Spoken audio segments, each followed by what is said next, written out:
know that tiny checkmark moment when someone reads your message and you instantly feel exposed.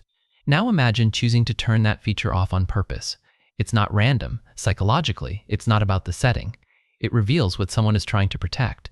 Psychology suggests read receipts can turn a normal conversation into a silent performance review.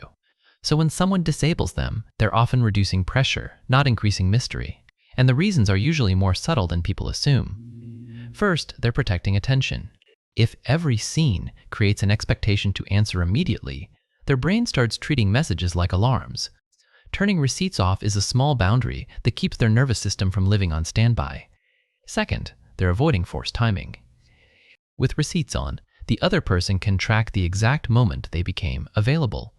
Psychologists call this a demand queue because it quietly creates a deadline without asking. Disabling it removes that hidden deadline. Third, they're managing anxiety, not hiding a secret. Some people don't fear responding late. They fear being judged while they decide how to respond. Read receipts can make them feel watched in the middle of thinking. Fourth, they're protecting self-worth. If your validation depends on fast replies, seen becomes a scoreboard.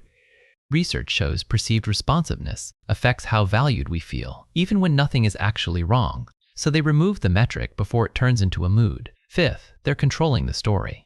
Receipts can spark assumptions like, you read it, so you must not care. But reading is not agreeing, and noticing is not committing. When receipts are off, the conversation stays about words, not timestamps. And sometimes, yes, it's about privacy. Not because they're guilty, but because they prefer to choose what they reveal and when they reveal it.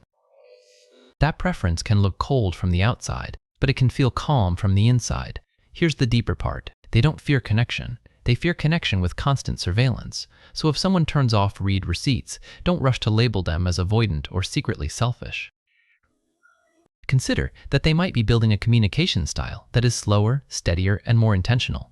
You're not too much for wanting clarity, and they're not broken for wanting space. The real win is talking about expectations directly, instead of outsourcing trust to an icon. If this made you see messaging differently, subscribe. The next video might explain why quick replies can feel like love, even when they're just habit.